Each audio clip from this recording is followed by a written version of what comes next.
Good evening. Welcome to the Irish NFL show. Week 15 preview ahead of a big weekend of games. 3 games this Saturday and a full slate of games on Sunday with no more bye weeks for any of the teams across the league.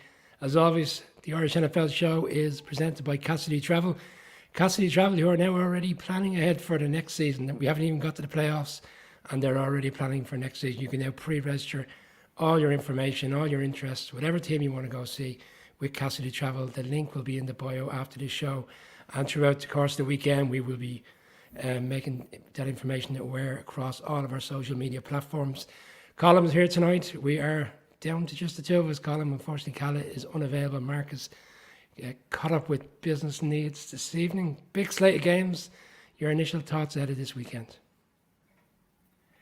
Yeah, we're into the business end of the regular season, as you mentioned, Brian, and unfortunately, yeah, we're missing two guys. Fortunately, neither of them have had to go on IR, but it is you and I this evening, and some really interesting games this weekend. Obviously, when you get to this point of the year and suddenly you have games on the Saturday and the Sunday, you really know that you are coming towards the end of the regular season. And, across, I suppose, a lot of the divisions, they're still all to play for. The Eagles, the only team to have really sewn up their playoff spot as yet. The Vikings, there or thereabouts, but I still think for even the Vikings, there are things that they will be really looking to this weekend. So plenty for us to debate and discuss this evening.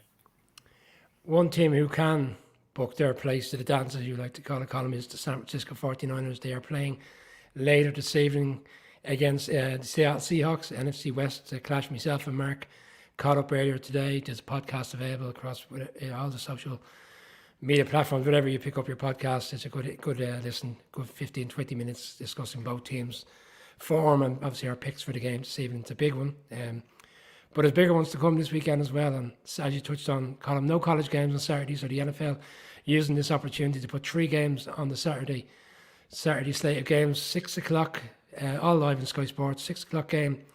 The Colts, who've had a very difficult season, playing against the Vikings. The Vikings coming off a difficult loss last week against the Lions in the division. They're 6-1 at home this season. The Vikings, the only defeat in which was against the Cowboys, and they were really taken care of in that game. Be interested to see what comes of this weekend.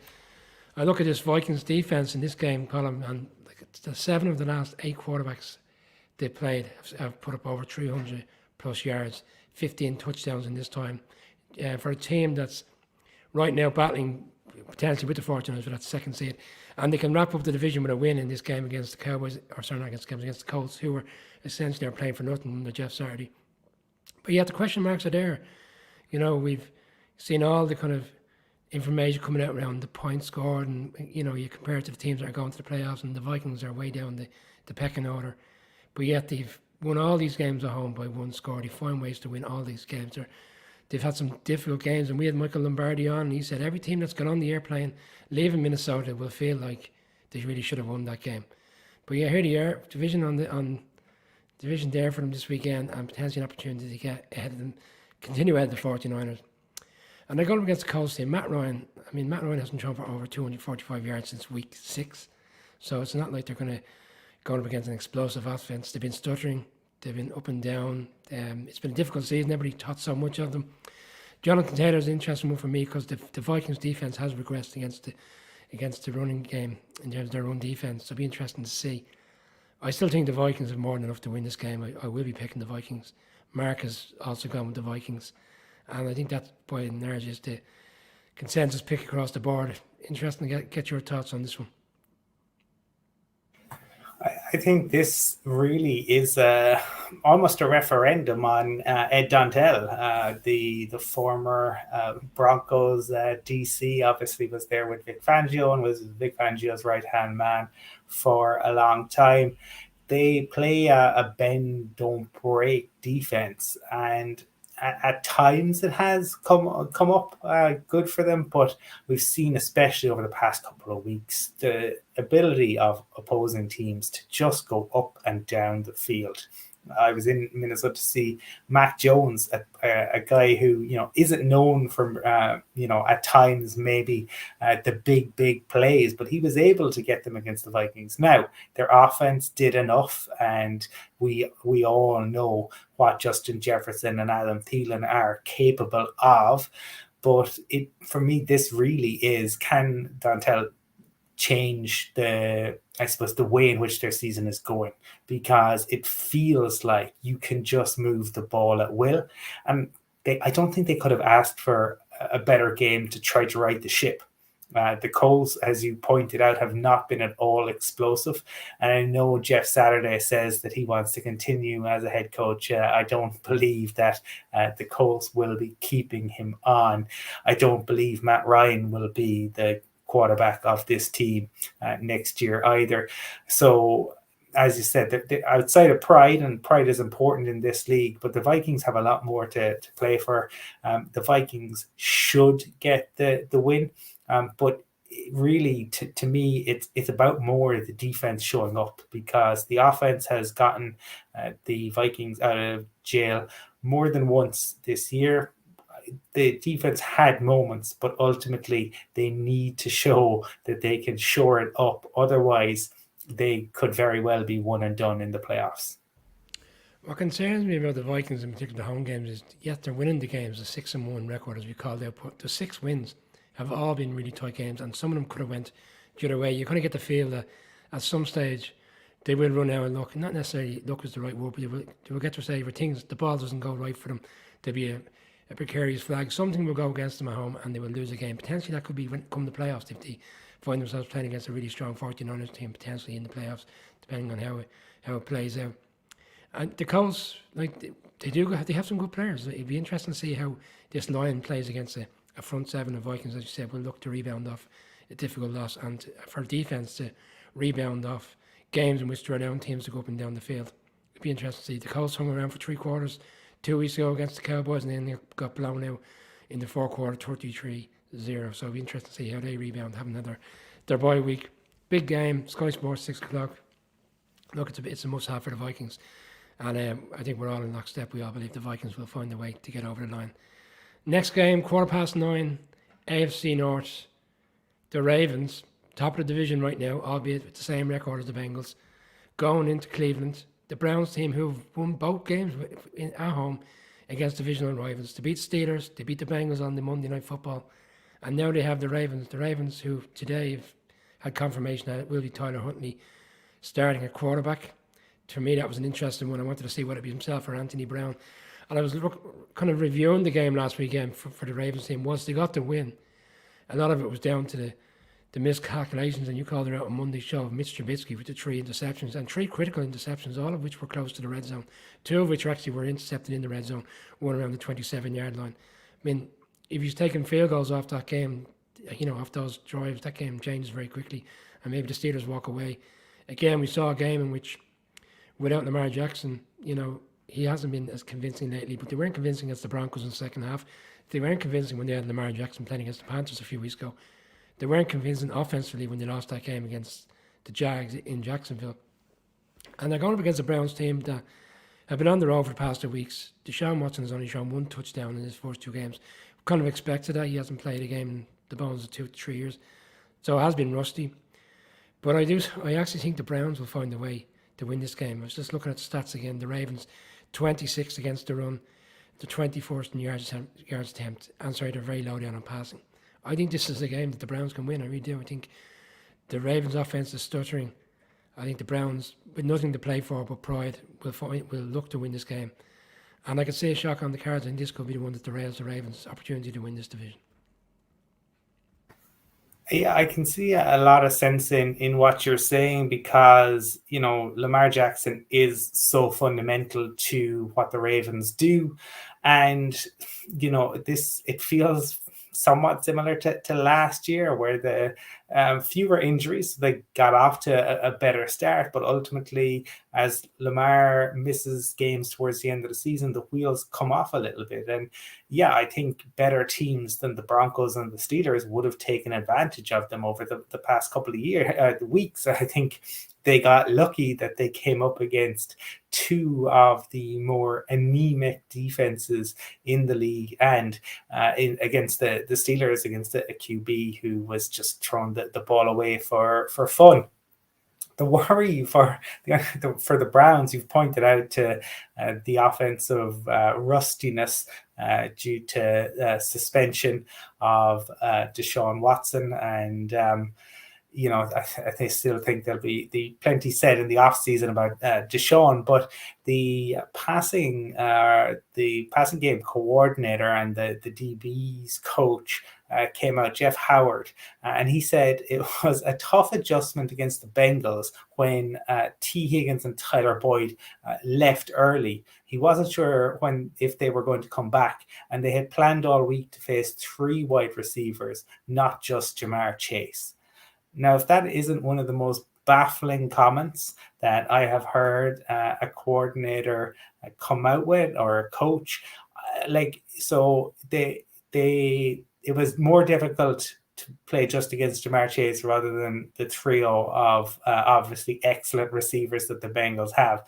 I don't know what that was supposed to mean. I don't know if he just got mangled in terms of what he was trying to say, but that would be a little bit of a concern if that is the level of the coaching that the Browns are getting, and might help to explain the situation that they find themselves in.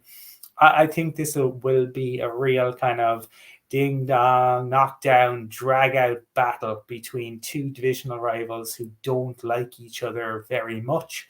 But I'm going to go, with you on this, Brian, in that I think that the Browns should have more offensively than the Broncos, than the Steelers. And for that reason, they should be able to do more damage to the Ravens. I also, and I know you're going to do the quick fire on the Broncos, but I have huge concerns about quarterbacks that had a concussion a week ago starting a game. I think that is questionable to say the least in terms of player safety, and it's supposed to be about the new protocols and player safety. But a week later, it looks, Huntley is going to play. It looks like Russell Wilson is going to play. I think there might be another talking point around that in the off season. I think it comes down to the fact that it was early on in the season with the two incidents, having picked up the concussion, what we thought against the Bills, and then the following week, obviously going on a Thursday night against the Bengals. It's getting to the business end of the season, and teams, albeit maybe the Broncos, not different scenario, but teams that need wins will do their utmost to make sure players conveniently pass the protocol to be in a position to play the weekend. Very interesting points on the wide receivers. I would argue that they won't come up against an explosiveness with this Ravens off, in terms of the wide receiver. I mean, they brought in Deshaun Jackson, and he's been steady enough. They don't have the players, I don't feel, to really challenge the Browns secondary to the extent of other teams.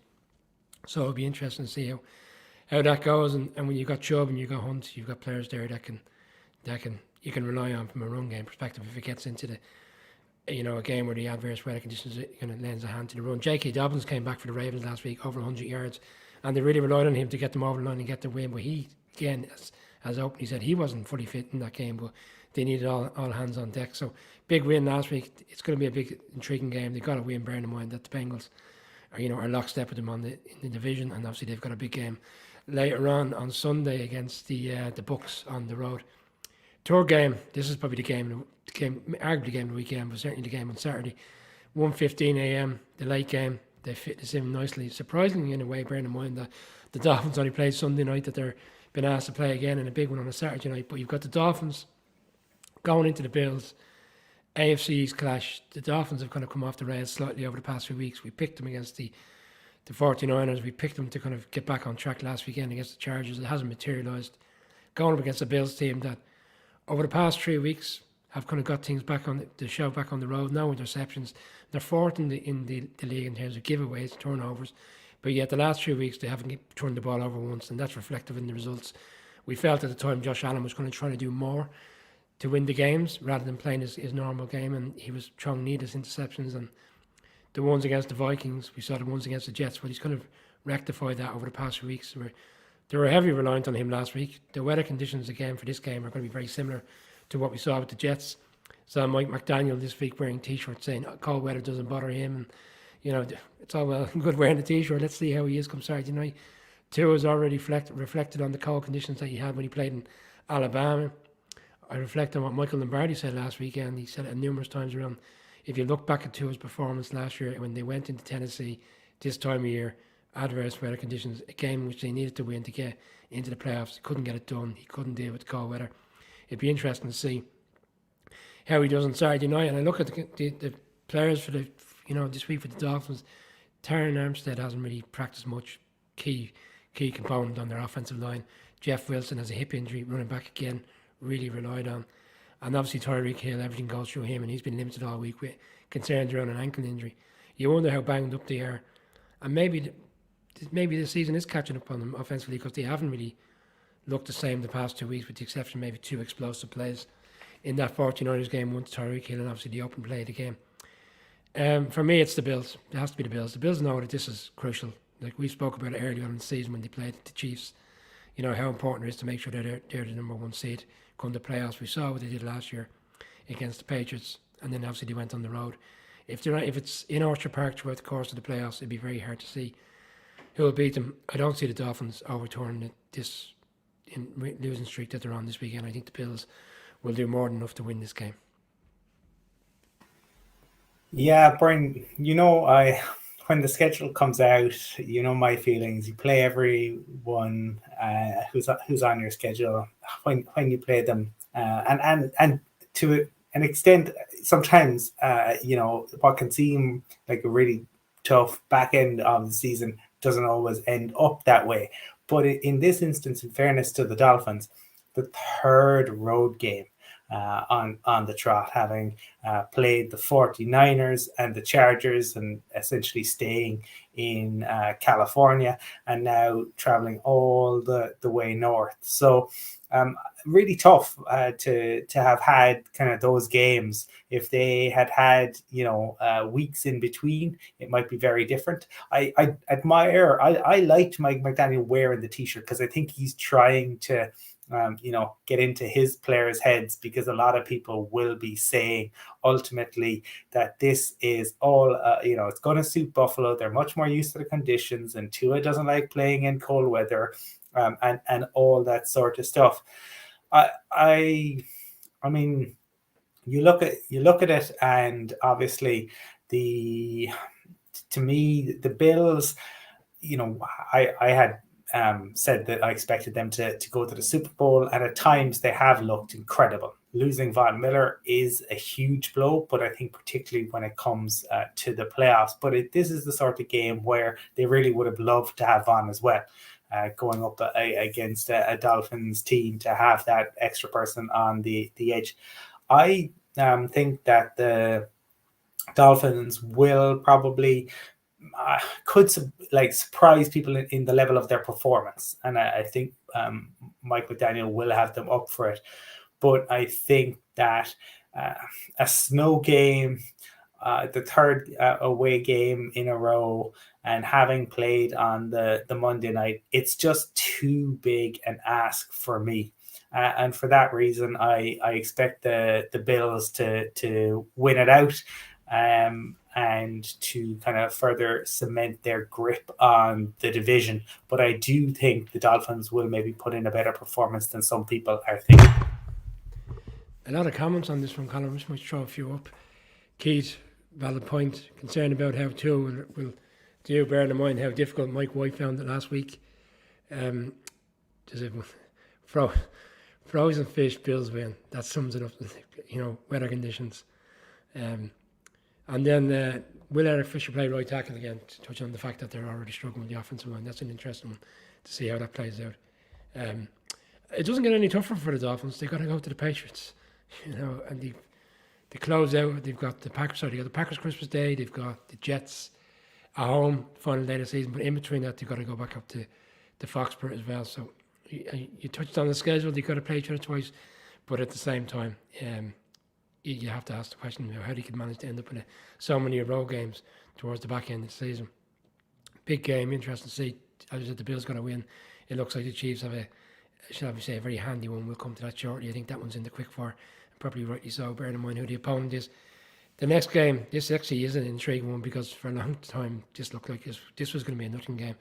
But the Steelers are playing the Panthers, and the Panthers team, who've won 3 of their last 4, they're averaging 169 yards on the ground. They've got 3 players in the run game. It's like a 3-headed monster now, right now. Blackspear, Foreman, Hubbard. I mean, they've really come together as a kind of combination since McCaffrey got traded. And Steve Wilkes, we saw the big win they had last weekend in Seattle. They're really playing for him. And you've got a situation where you're going against a team, the Steelers, who right now don't know. Look, another concussion situation. Like Kenny Pickett got a concussion in week 6. He's got another concussion last week. He's not going to play. And then you're down to, do you go with Mitch Trubisky, bearing in mind how difficult he found it last week. Mason Rudolph all week has been putting himself forward to be the quarterback, and right now it looks like he potentially is the guy that's going to play. And with the exception of that one blowout for the Panthers in Cincinnati, in fairness, most teams that go in to play the Bengals on the road these days are finding it very difficult to win there. You know, they played really tough for this head coach. You look back at that game, reflect on the game. They're one game out of division. I reflect on the game against the Falcons on the road where DJ Moore took the helmet off on the celebration. You know, if it wasn't for that situation, they would have won that game as well and would be top of the division. So they've got a big opportunity this weekend to win. Hope that the Bucs lose to the Bengals and they will be top come Sunday night, which who would have thought that? It's a great story in a way. I'm with the Panthers. I think the Panthers will win this game. I think at home with that run game. I was looking at the Steelers' run defense since week 11. They've given up an average of 215 yards. You know, that's difficult, and they're going up against 3 players that will feed on that. I think the Panthers will find a way again to win this week. There are some interesting rumors coming out in relation to Mike Tomlin, and one imagines that they're probably only rumors. But apparently, Pro Football Talk mentioned that Mike Tomlin, not that it's likely to happen, but that if he were to move on from the Steelers, that the Panthers would obviously have interest, because I think any team is going to have interest in Mike Tomlin, but that he knows people perhaps in the building, and there's a lot of respect there. That's not to say it will happen. That's not to say that the Panthers are even going to make an approach. That's not to say Mike Tomlin has any interest in moving on from the Steelers. But given the one never knows what could happen in the NFL. That said, their interim head coach, and I made this point a couple of times during the week, but Steve Wilkes has 4 wins. That is as many as Cliff Kingsbury, and that is more than Nathaniel Hackett, both of whom have quarterbacks that signed contracts for $250 million this year. Steve Wilkes is on his 3rd starting quarterback, and he only took over on October the 6th. So in 2 months, he's had 3 starting quarterbacks. One of whom is no longer even with the franchise.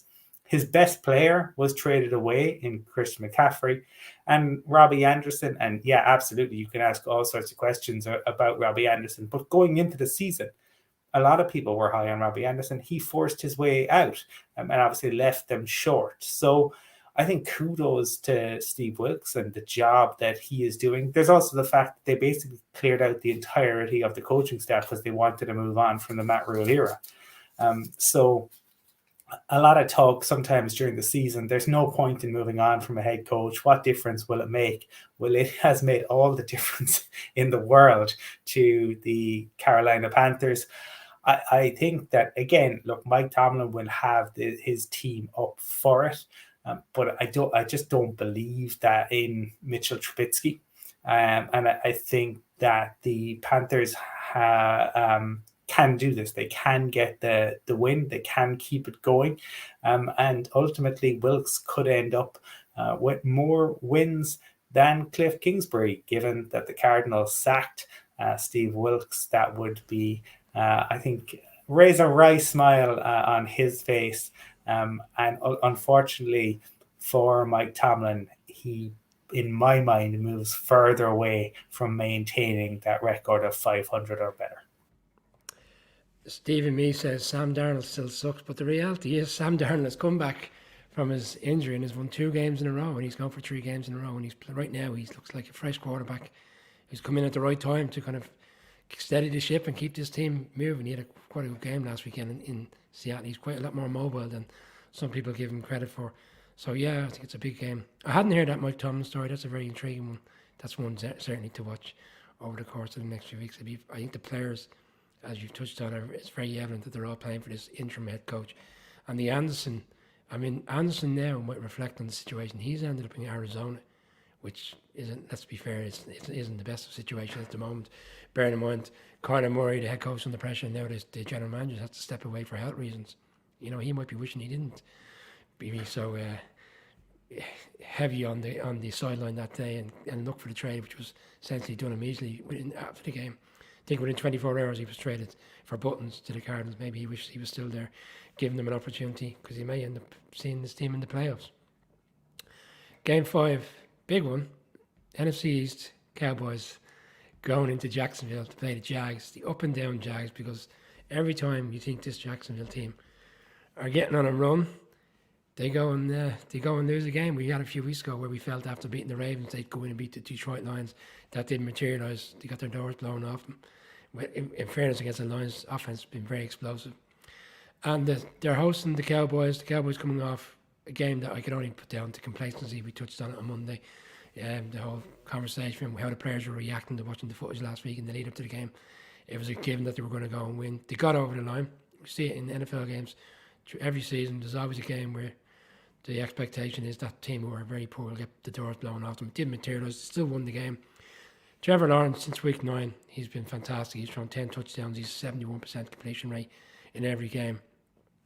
And he looks like the quarterback now. And again, you touched on it on Monday, the dumpster fire that was last season under Urban Meyer. And essentially, this is essentially like this first season proper in the NFL. And I've seen a lot of comments kind of backing that up this week.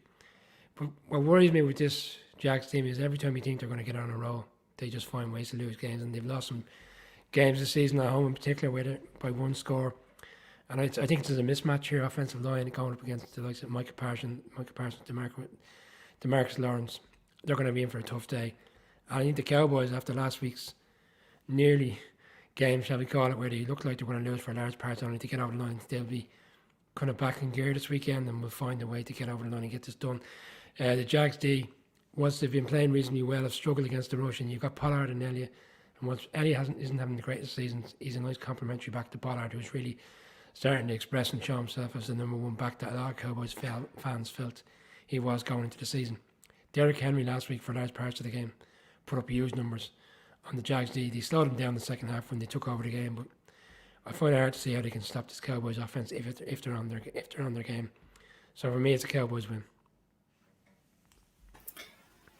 Yeah, for the Cowboys, I mean, after getting out of jail free last week to get the win over the Texans, I would imagine they would have liked to have gone through this week without Micah Parsons' comments about Jalen Hurts, providing more ammunition, if any more was needed, that entirety of the NFC East. They do not like each other.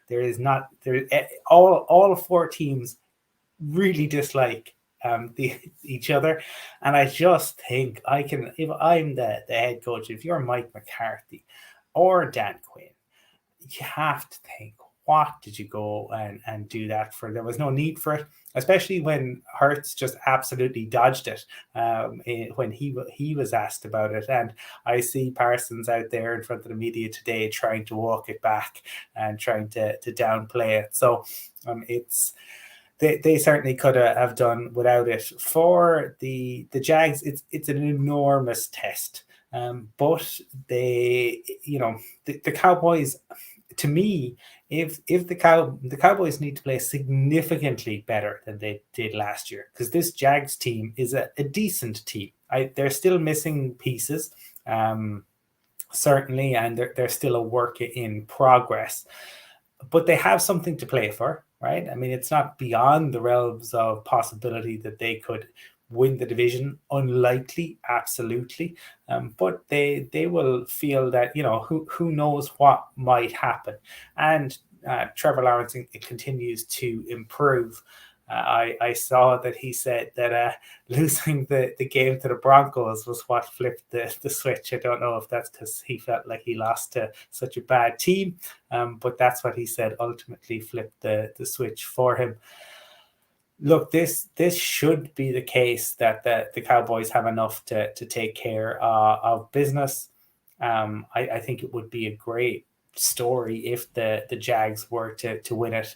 But after last week's scare, I'm going to say that the Cowboys will have enough to overcome the Jags, and that they will move to 11 wins. Fed makes a very good point that the Cowboys are waiting for the playoffs. So I suppose I would reflect on the fact that where they're sitting in the order, like, it doesn't look like they're going to win the division. They're 2 games back on the Eagles. I know they played during Christmas Eve, but you're going to need a monumental blow up at this stage by the Eagles. They're sitting in the seeding. That seeding is not going to change. They're going to be the 5th seed, and essentially you already know the likelihood is they're going to play the winners of the NFC South. So I can understand why that scenario is in play, that they're just seeing out the season. But again, you got to keep winning. You got to have a bit of momentum going into the playoffs. I think you're right on the division, Colin. I wouldn't rule it out. I was looking at the Titans games. I mean, the Titans are playing. We're going to come to that game later, but the Titans are playing away to the Chargers this weekend. I mean, that is a game that the Chargers could win. And then they play the Cowboys at home. Like, the Cowboys, again, if they continue the momentum, that's a difficult game. I think for the Jags, they need to just get themselves one game out going into that Week 18 game where they play at home against the Titans, and then it's up for grabs. It's up for grabs. Then essentially, that's what they want.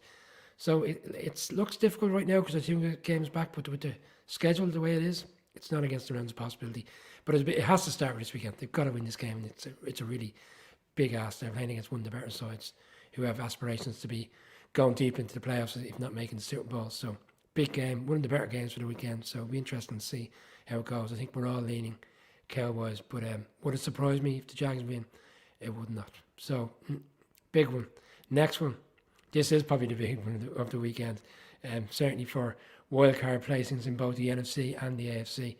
The Lions on the road, having played in MetLife last month, beating the Giants last month convincingly.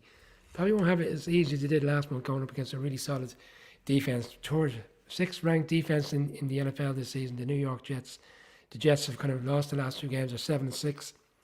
Tied with the Patriots, tied with the Chargers for that 7th seed in terms of the wildcard placing in the AFC, and the Lions, who've won 5 of the last 6 on a roll. Big win last week against the Vikings.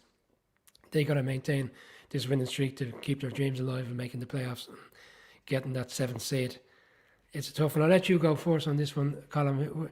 Where do you see this game being won and lost? I think this is an interesting game, and yeah, I think you could certainly make the argument that it is the biggest game of the weekend, especially because, to me, given the recent history of both these teams, right? There is so much heartbreak over the past decade, essentially, for both of them. Both have really struggled, not been able to get to the playoffs, and both, this year. Looking good in different sorts of ways. The Jets defense is really, really good, and the Lions offense is spectacular at times, and their defense has certainly improved. They obviously made changes during the year, but those changes seem to be paying some dividends. It is a game where you can absolutely make the case for either team, but I'm going to say that ultimately, I think in the NFL, 8 times out of 10, the best QB wins. And that's actually Jared Goff, I think, in this instance. Now, Zach Wilson has been, elevated to the number 2 position. And maybe that means that we might see him come in. Mike White, obviously, was... The Bills, as I said, used him as a table for Bills Mafia and enjoyed getting to him last weekend. And, you wonder how fit he is. Look, he will start. You talked about it earlier in the show. It is the business end of the season, so he will start. But will he be 100%? I think this Lions team have ways to get at you, have ways to score points, and I think that they are going to probably shock people a little bit. And I think that they ultimately managed to get the win in MetLife. I'm going to back the Lions for this. It really is a toss-up game. I'm listening to what you're saying, and it makes so much sense. So I was looking at Jared Goff's numbers. 7 touchdowns, no picks in the past 3 weeks. His numbers are significant at home. On the road, his last 5 games away, 2 touchdowns, 4 interceptions.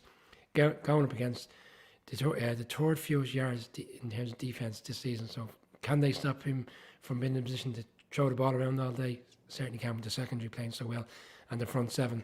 Quinnen Williams is obviously it's a big loss if he doesn't play for the Jets, and it's highly unlikely he will, bear in mind how banged up he was after last weekend.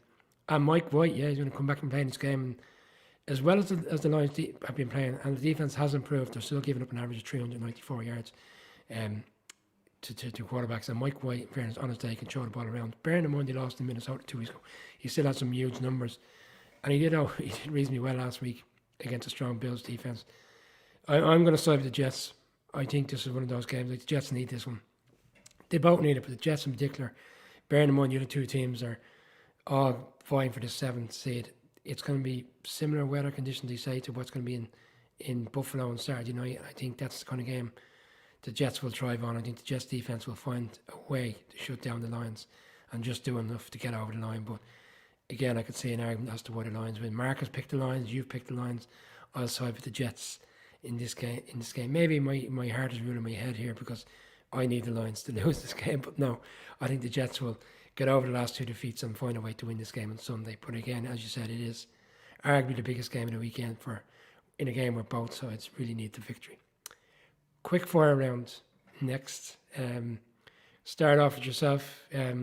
You've been awarded the biggest game, shall we say? No, am I joking? You've been awarded the Texans hosting the Chiefs this weekend. Anyway, we see a repeat performance from the Texans last weekend, and giving the Chiefs a fright similar to what the Chiefs had in terms of going into Mile High. They got a fright last weekend, got over the line. Do you see it being close? It shouldn't be close, but the worry, and we talked about it on Monday, the worry if you're the Chiefs is complacency, right? Because like Patrick Mahomes has a couple of unbelievable plays against the Broncos, and he does things that only Patrick Mahomes can do. And I've been saying for weeks that Patrick Mahomes was at the time my front runner for MVP, and Patrick Mahomes, he was making the magical seem mundane. But then he goes and has one of those games where he just, he switches off and he throws 3 really poor interceptions against the Broncos. And once you start to slide in a game, it's very difficult to turn it around. They were blessed that they were playing a poor Broncos team who are really struggling this year, and then Russell Wilson went out injured. That it was the same scenario as the Bengals. They just thought they had it won. And that would be my concern for the Chiefs. The Chiefs have incredible talent. They have phenomenal players, and they have a great coach in Andy Reid. But sometimes, and Andy Reid himself has been guilty of this, they are complacent, they overdo it, and that can catch them. Now, maybe last week's game against the Broncos does enough to show them that they really need to show up. And if they do show up, they will have more than enough to take care of the Texans. But the Texans showed last week, even with the changes at QB and bringing different people in, they are playing for Lovie Smith. But realistically, this should be the Chiefs. Yeah, unless we see something similar to what we saw towards the back end of last season when the Chargers went into the Texans and were stunned. I can't say it. I think you made a fair point there. I think the Chiefs will want to right the wrongs of a complacent performance after 27-0 last weekend, and don't think we'll see the same mistake again this weekend. We're all on the Chiefs. Marcus picked the Chiefs as well. I'm on to the Falcons Saints NFC South game with a lot to play for the Falcons. Interesting week for the Falcons. Obviously, Marcus Mariota became a father.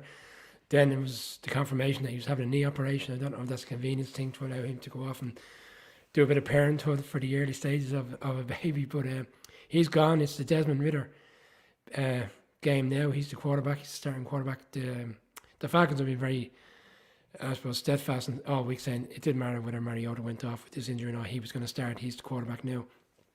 And again, it's interesting because they're giving him a 4-game window to see if he's going to be the answer. And I think that's too short a window. We spoke about Kenny Pickett and how he really should have started week 1 to get a true evaluation come the end of the season. How are they going to evaluate based on 4 games whether he's the right guy? I was looking at his numbers for pre-season because that's all you can really go on. 34 for 56, 431 yards, 3 touchdowns, 2 interceptions. Good in the run game, 58 yards in one particular game. So, but again, it's pre-season and you're vanilla look defensive wins he's going up against, so it's really hard to really gauge. It's an interesting one because it's difficult as the season has been for the Saints. You go into New Orleans, you're obviously going to have a difficult game, and these two teams have a knack of beating each other always on the road. We've seen the Falcons go in and beat the Saints on the road and vice versa down in Atlanta. But I will side with the Falcons.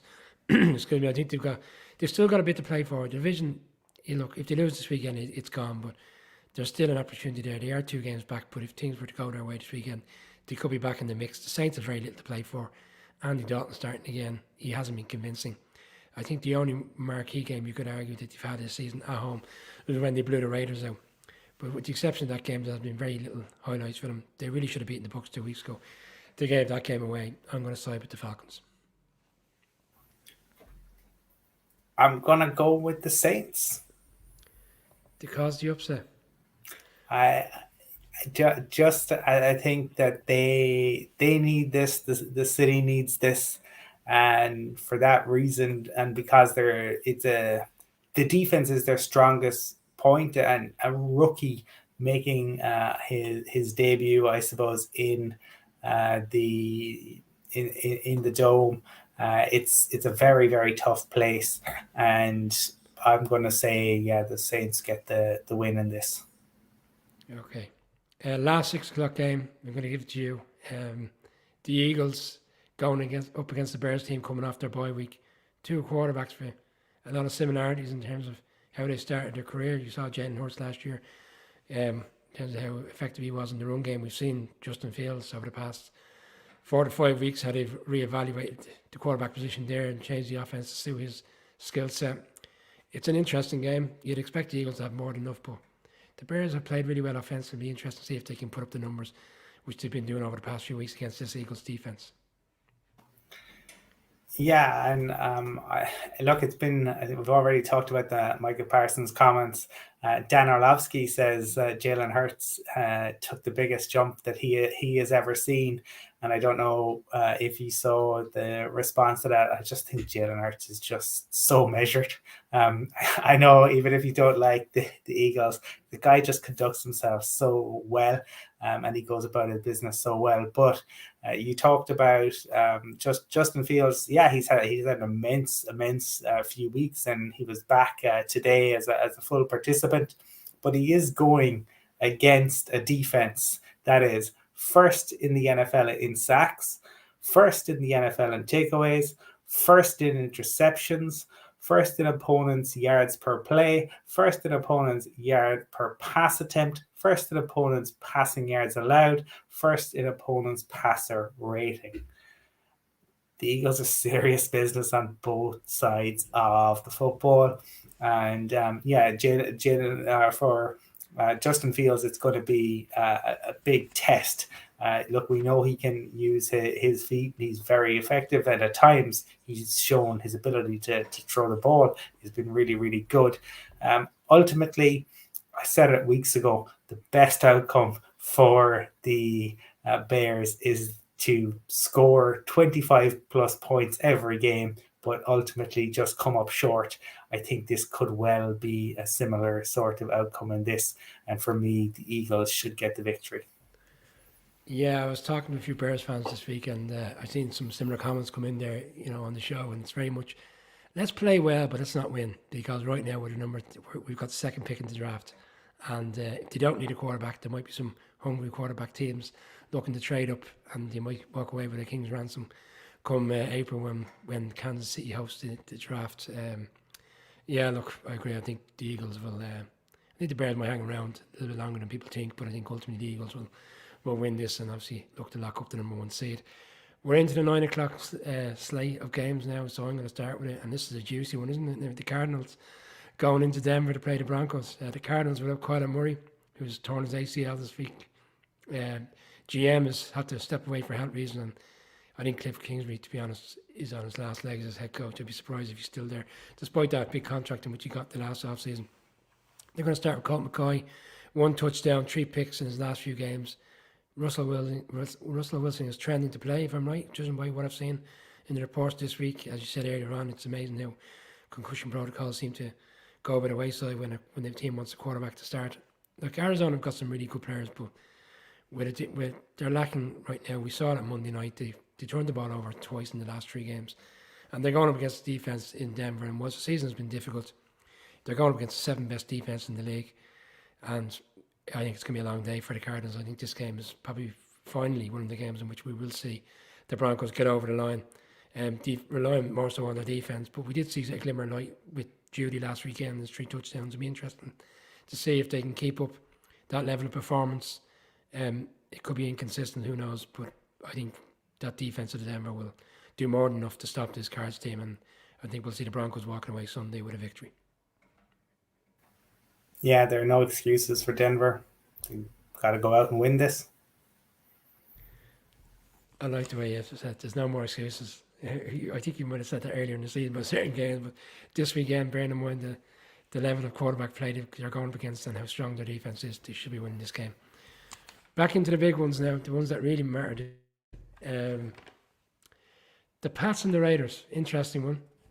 You got the Patriots sitting in the 7th seed, going up against the Raiders, who are coming off a really difficult loss last weekend. I mean, that game is still, it's hard to comprehend how they lost that game. They were up so for entirety of the game, the Raiders were up. They had an interception in the red zone.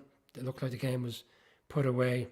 They had an opportunity on 3rd and 1 to kill the game off, and somehow they allowed the Rams, who haven't moved the ball on many teams throughout the course of the season, and Baker Mayfield, who was only there 36 hours, and he steps in and he has 2 drives to win the game. It's a bizarre game. I'll throw it to you first. You want to? I'd be interested to see your thoughts, bearing in mind this team are in your division, but you always say this team are so Jekyll and Hyde. You never know from one week to the next what you're going to get from Jekyll and Hyde team, Jekyll and Hyde coach. I mean, they like, obviously we keep talking about it.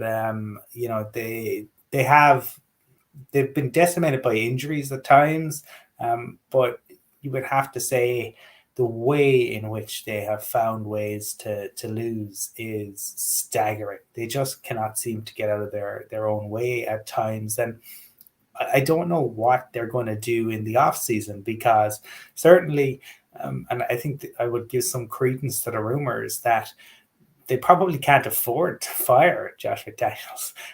So they're probably, he's likely in situ no matter what way this plays out. And this is like all of the Patriots, because obviously you have the guys who've gone back there, and Joe Judge and Matt Patricia, and going up against their former offensive coordinator. So it will be very interesting to see. They all know each other's traits. They all know what people are likely to do. So I saw Vance Joseph made the comment before the Cards played the Patriots that the Patriots looked like they had an offense that had a defensive play caller, because of how conservative they had been, and essentially trying to put themselves consistently in kind of 3rd and short situations rather than going for the big plays. But I like what Mac Jones has actually done over the past few weeks. I thought he was impressive, as I said, in Minnesota. I think he took some shots, and I thought he was decent again the other night. He still has a way to go, but I think the issue for the Patriots is, and I know Mark didn't want to acknowledge it before the season, but like not having an offensive coordinator, it just doesn't work. There's a reason that 31 other teams have them. There's a reason that people have had them for decades, eons, and the Patriots decided in Bill Belichick's infinite wisdom that they didn't need one. But we also saw Bill flirting openly with DeAndre Hopkins on the sideline. So maybe he is realizing the error of his ways. I'm going to say in this one that ultimately Bill Belichick has probably a less injured roster and will know enough to be able to shut Josh McDaniels down. I think that even though the Patriots are on the road, they get the victory in this one. Yeah, you touched on the offensive coordinator situation. We've seen a couple of times now over the past few weeks, Mac Jones getting very frustrated on the sideline with Matt Patricia. So obviously all is not well there. It'd be interesting to see how this Raiders offensive line plays. They played reasonably well over the course of the last month. Brandon might have difficult to start most of the season, but they're going up against a front seven with Judon in particular, who's had a great season. So it'd be interesting to see if Derek Carr has the time in which he needs to get the ball out. And what I would say is that it's been confirmed this evening that Waller and Renfro have both come off the IR, and they both will play in this game. So there's going to be a freshness to this Raiders offense that is ranked 11th in the league as the most scoring offense. I'm going to side with the Raiders. I'm not convinced by it, but I just think if it gets into a game where the Raiders are able to move the ball up and down the field on this defense, and it is a hard task, bearing in mind how well the Patriots defense has played. But if you get into a situation where they're scoring points, unless we see something similar to what we saw when you were in Minnesota with the Patriots being in a position to put up points, I don't know whether they can live with this Raiders offense. And as bad as the Raiders have been this season in terms of Jekyll and Hyde up and down, I think come Sunday, I think ultimately McDaniels the student will beat the teacher this comes Sunday in this game, and will put the Patriots back outside of the playoff picture, because right now they're sitting as the seventh seed. So it'll be interesting to see, depending on how the games go elsewhere. And we're going to come to that game, so I suppose that's going to impact on the Patriots, and that's the Titans and the Chargers, and obviously impacts on the Jags as well. They'll be looking for the Titans to get beat, and this really is a tricky one because the Titans for so long looked like the Titans of last year. Mike Vrabel, great coaching job. Between week 3 and week 11, they'd won 7 of 8 games. They're on a 3-game skid. Lost to the Bengals, lost there 2 weeks ago, and then lost obviously last weekend. Some difficult games. I mean, 2 weeks ago you could put it down to the fact they're playing the Eagles, but last weekend everybody felt they'd rebound and beat the Jags, and it didn't materialise. They've now lost 3, and they're up against it this weekend. And I've been critical of the Chargers. I've been critical of their head coach and the inconsistency, but last weekend we saw a glimmer of light, and that to me was Mike Williams. And I know we spoke about it time and time again, Colin, around whether you could argue whether he really is a number one wide receiver, but when he plays, it allows Keenan Allen to put himself in the position in the middle of the field where they can retract away from the focus on Keenan Allen, put it on Mike Williams, and allows Keenan Allen to be essential to moving that ball up and down the field. And last weekend it combined 208 yards of 18 receptions, 1 touchdown, which was to Mike Williams. It changed the dynamic for this offense, and they're going up against a Titans team that are 31st in the secondary, one of the weakest secondaries in the league, and I can see them exposing this Titans secondary on Sunday. Yeah, Derrick Henry, we touched on the Chargers defense. They're not great against the run, 29th in the league. Derrick Henry will probably go up and down on the field, but right now this Titans offense just doesn't look the same. Derrick Henry's doing a lot. The AJ Brown trade really has been magnified over the past few weeks with the loss in Philadelphia and how AJ Brown did so much against them, and the comments in which AJ Brown came out. Then obviously the GM gets fired, and all of that was down to the AJ Brown trade. So the offense really hasn't done a lot this season like it has last year. And in fairness, Traylon Burks, the first round pick, was missing for quite a large part of the season, which hasn't helped. Obviously Ryan Tannehill has had an injury. I think the Chargers will win this game. I think it'll be a tough one. I can see it being close, but I think the Chargers offensively have enough to get this game over the line. I think the Chargers win. Yeah, I think you captured a lot of really good points there, Brian, in terms of the Titans. Vrabel did a great job, but ultimately what is impacting on the Titans right now, more and possibly more than even the AJ Brown trade, which ultimately I think is, was the final straw, but the drafting by the Titans was just terrible, and ultimately that is the issue right now. They just don't have the depth, and so injuries have really taken their toll. Derrick Henry is still a very good running back, but he is not the force that he once was. And also, you've seen teams, and partly that is because of some of the draft mistakes that the Titans have made. So the O line probably isn't where it once was. The Titans' strength was on the O line and the D line, and that is they beat you up and they bullied you, and then Derrick Henry was able to take advantage of that. They don't have that this year, and that you've seen therefore teams be able to scheme, and the Broncos were able to possibly come up with the most effective scheme this year to stop Henry, and then the Bengals copied it, and others have copied it. But even last week, where Henry was playing so well, it didn't matter because Trevor Lawrence was able to go out and take advantage of that secondary.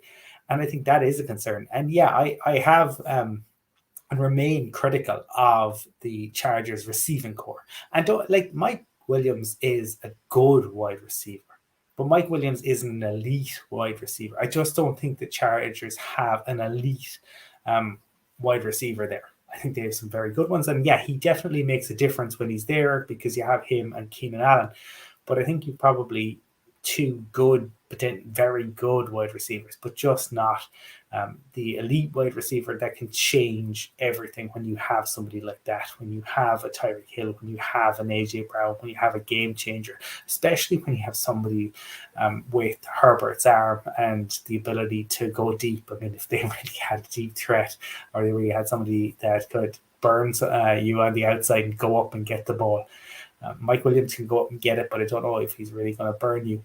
But ultimately, yeah, it feels a little bit like, it's very difficult to talk about it for the Chiefs earlier in terms of a single game, but it feels like for the Titans, they're struggling at the moment, and the Chargers need to keep winning. If the Chargers have any hope of getting to the postseason, they have to keep winning. They probably need this more than the Titans, I feel. And I'm going to say for that reason, I'm going to go with you, and I'm going to say that the Chargers get the victory. Yeah, Marcus in on the Titans as well. Interesting comment from Al DeBruyne, which kind of consistent with what we've said there. You've got a defense that's poor against the run, which will probably allow Derrick Henry to have a good day, and then obviously you've got a poor secondary in the Titans, which essentially will lead to Mike Williams and Keenan Allen having a big day. You touched on the Mike Williams, Derek Collin. They have paid him like he's a number one wide receiver, certainly in the offseason. So they'll expect a lot from him come Sunday. Another big one now. This is probably, again, there's so many big ones this weekend. And obviously we've touched on with so much playoff implications on the line. Bengals going on the road to the Bucs. The Bucs again. Last weekend we didn't see much from them when they went into San Francisco, got the doors blown off them early. Didn't do very much offensively throughout the course of the game, lost 35-7. Going up against the Bengals team that right now are arguably one of the hottest in the league. Beat the Browns last week, 23-10. Joe Burrow looks like the Joe Burrow that we saw last year at this time of year going into the playoffs. Previous week with the big win at home against the Chiefs. They're going up against the Bucs offense that's 28th in the league. Now going into this season, bearing in mind the numbers in which Tom Brady was putting up last year, and I know he retired and then he unretired, and we still expected big things from this Bucs team, and certainly from the offense that still has a lot of the players that were there last year. And they're going up against, when you compare it to the Bengals, the seventh most explosive offense in the league. Big loss this week for the Bengals. Trey Hendrickson is gone. He finished the game last week playing with a broken arm or a broken wrist, and still finished the game. He's gone. He's going to be out for a couple of weeks, potentially into the playoffs. What concerns me about the Bengals defense is last year they were ranked 8th in sacks. They're in the bottom half this year. I think they're in around 27, 26 right now. That will have to be addressed. And the Bucs offensive line this year has been inconsistent, so you could see a scenario where the Bengals defense gets to Brady, and if they do, Brady's in for another long day. I was reflecting earlier when we were doing the betting podcast and some of the Bucks victories at home this year, and they beat the Rams late. They were fortunate in that game. The Rams kind of gave that game away. We certainly saw the same 2 weeks ago when the Saints gave the game away. And there was games earlier in the season where there was high expectations. When they played the Chiefs, they got beaten. When they played the Packers, even despite the Packers' difficult season, they got beaten. And they're going up against another explosive offense on Sunday. And I can't see how they're going to live with this Bengals offense the way the Bengals are playing. Jamar Chase is back, really effective over the past few weeks. This is a big one for the Bengals. I mean, we're talking about the Ravens playing the Browns on Saturday night. We're both consistent and we feel this could be the game in which the Browns win. If the Bengals were to win this on Sunday, it could certainly put themselves in a position, knowing they still have to play the Bills, they've still got to play the Ravens. It'll be a big one to get over the line, put themselves in a position with the aspirations to win this division. So I'm going to side with the Bengals on the road to beat the Bucks and have the Panthers be number one in this division come Sunday night. Yeah, I keep saying it, and I've said it for years that it's Tom Brady's universe and we're all just living in it. It may well be because they might get away with this year. They might end up in the playoffs just because of how bad the rest of the division is. But look, things we've talked about it, things just aren't right. And they haven't been right since last year. You're talking about, last week against the 49ers. There was obviously also the game against the Panthers. They managed to, get the 16 points against the Rams.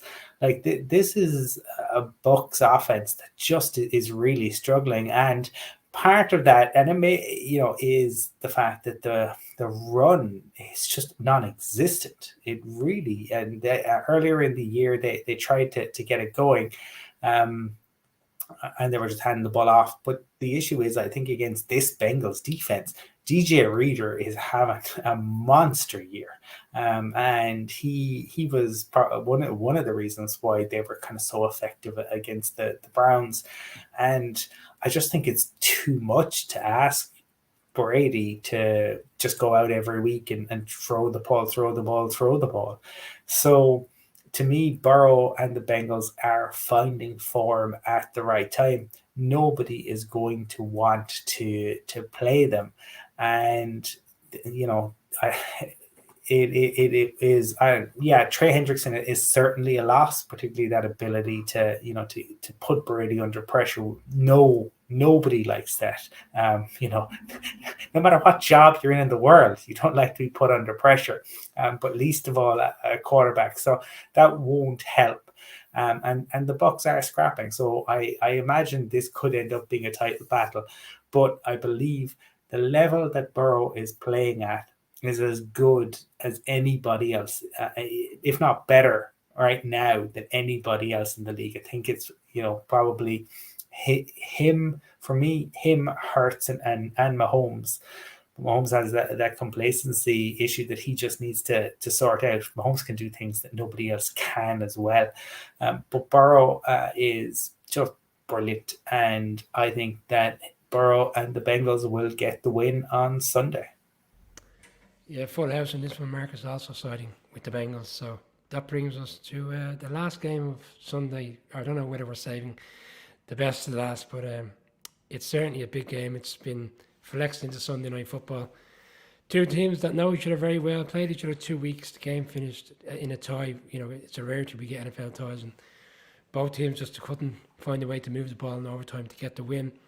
Giants going on the road into FedEx Field to play the Commanders. The Commanders coming off a bye week, having won 3 of the last 4 games. Taylor Heinicke has turned their season around.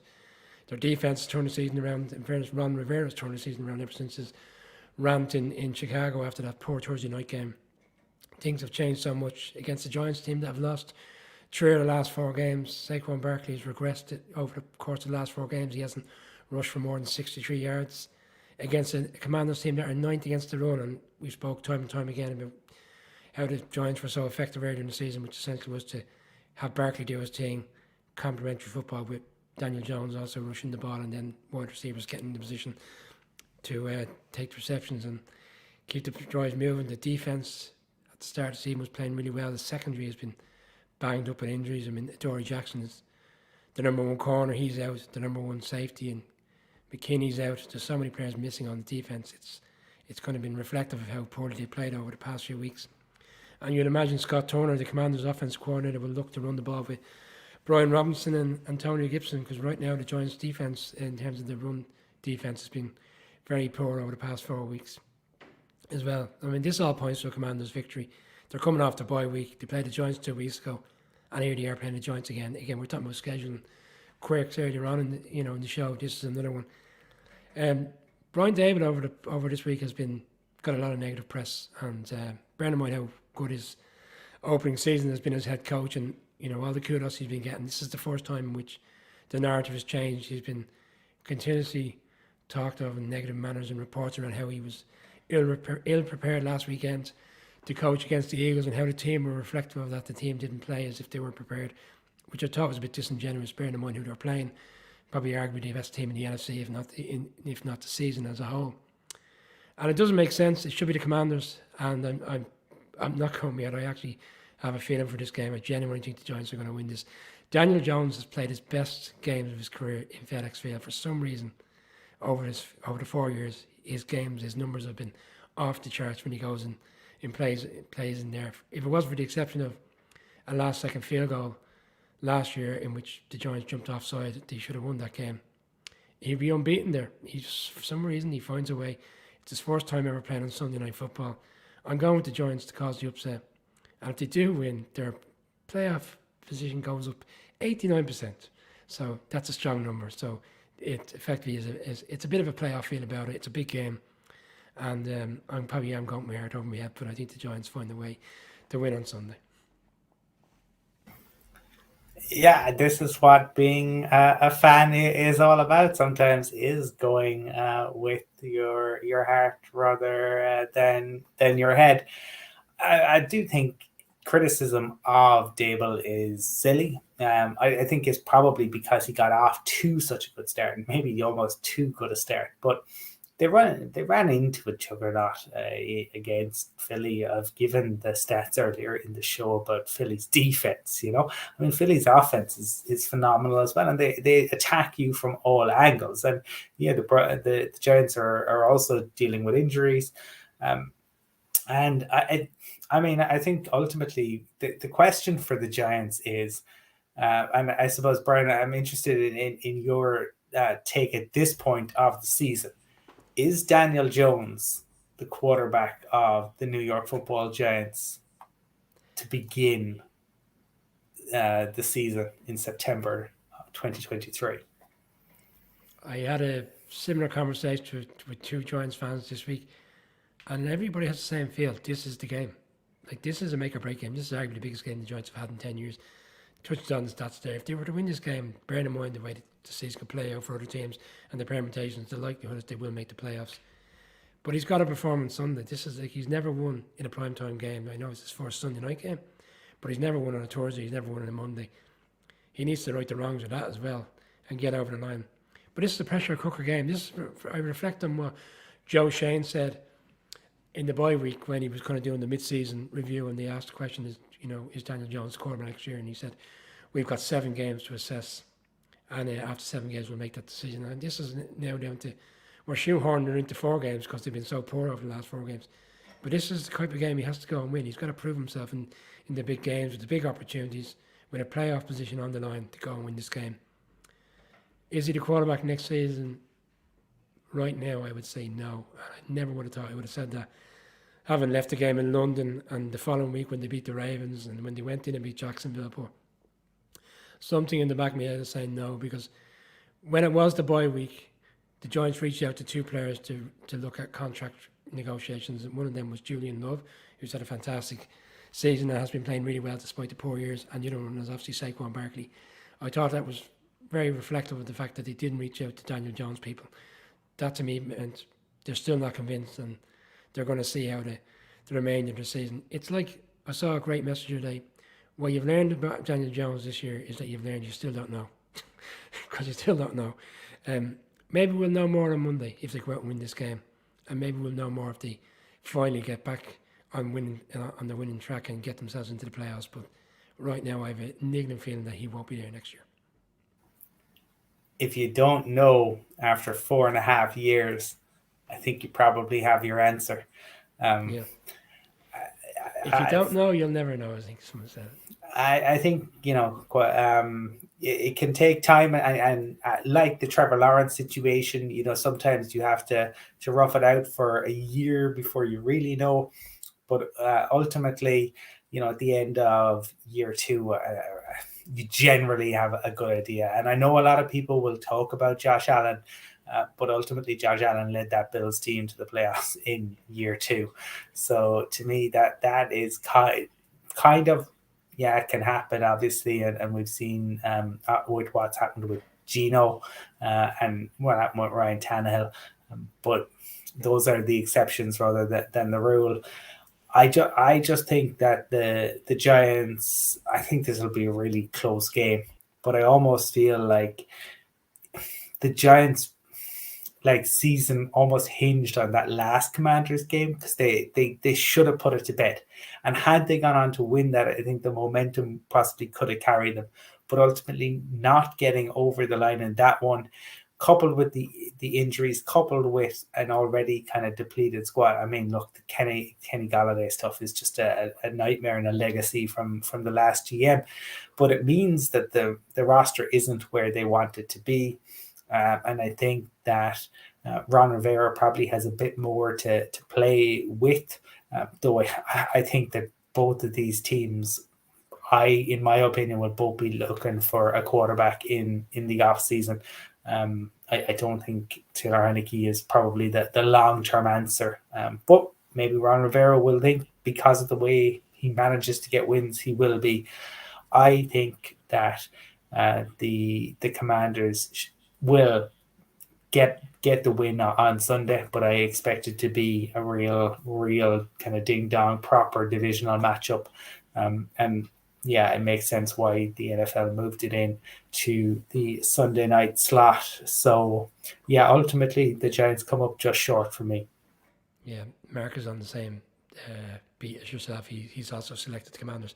We won't take too much more time in the quarterback situation. What I would say is, if you look at the quarterback availability come the off season, whether through free agency, where do you go? Because the difficulty is, and we've obviously discussed it, when you win games and you find yourself in the middle of the pack come April in the draft, unless you're giving up a boatload of picks, you're not in a position to get one of the new quarterbacks coming out. So you might have to bring him back for another year, maybe franchise tag and pay him whatever, 23 million or something along those lines.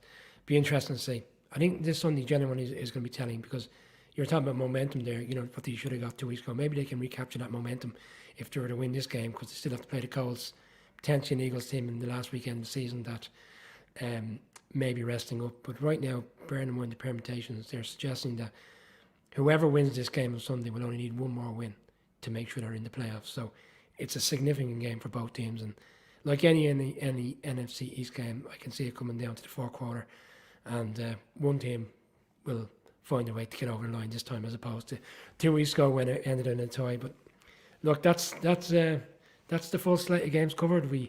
There is a Monday night game which we'll capture on our show on Monday night, which really doesn't have a lot of significance. I don't think it's the Rams travelling into Lambeau to play the Packers, but we will cover it on Monday night as part of our review show, which I believe will be at 9 o'clock on Monday, Colin, with Calla and hopefully Mark back, and the full set in terms of the four of us discussing an action-packed games. I mean, as we said at the start of the show, this is the first weekend since early on in the season where every team is playing this weekend, so we really are getting to the business end of the season. There's a big game this evening, as we touched on, Seattle hosting San Francisco. That coverage and that review of that preview of that game is available by podcast. Myself and Mark went through it today and made our picks. It won't come as a surprise to say that we've all picked the same team in that game. And then we have a little bit more content throughout the course of the weekend across Twitter, Instagram, and just keep an eye out for some bits and pieces that may be going out in terms of content. But for now, Colin, as always, I thank you for your time. I look forward to going through these games with you on Monday evening. Yeah, absolutely. And thanks as well to everyone who has interacted with us, all the comments that took place in the chat, and for the questions as well. Always enjoy interacting with the community. So do come back on Monday when we are live. Get your questions and comments in. Brian might be jumping for joy or might be drowning his sorrows. But we do appreciate the comments, absolutely, and yeah, looking forward to that. There is one comment here from Stephen Me, who says the conundrum with Jones is, says who are you going to replace him with. Would you take Derek Carr over Daniel Jones? I wouldn't, but I could see a scenario where the Giants would make a move for him. I mean, his brother played for the Giants, albeit he was the backup to Eli Manning in the Super Bowl year, so he has familiarities in terms of a family member being there. And there was also, I had a conversation with Stephen O'Rourke recently, who was on doing our betting podcast, big Raiders fan, and he feels that Derek Carr will be the fall guy for a disappointing season, and the contract is structured in the way that they could trade him this offseason. So he's an interesting name. The Baker Mayfield thing, I mean, if the Giants wanted Baker Mayfield, they would have got him last offseason when he was available, because the new GM and the new head coach had no ties to Daniel Jones at the time, and they could have easily decided that Baker Mayfield was the answer. I think Baker Mayfield will inevitably find himself staying in LA probably as the backup to Matthew Stafford. That's not one for me. Derek Carr, I like Derek Carr. Colin knows that, so I wouldn't be opposed to Derek Carr potentially being the quarterback next season. But again, we'll see what the markup is. What will the Raiders want in return? That will be an interesting conversation come the off season. But look, let's focus on Sunday. Hopefully Daniel Jones does do the business come Sunday night. I do think, yeah, Stephen O'Rourke might have a point. As I said, I don't think they will want to move on from the head coach, so it could be that Derek Carr is the fall guy. And for anyone watching or listening, if Baker Mayfield signs for the Giants, Brian's reaction will be absolute gold. That is one that you won't want to miss. Every week will be fantastic if that were to happen. Yeah, I've voiced my feelings on Baker Mayfield for about a year and a half now, so let's not even get into that, because the fear will kick in very quickly. No, Joe Flacco will not be the Giants quarterback.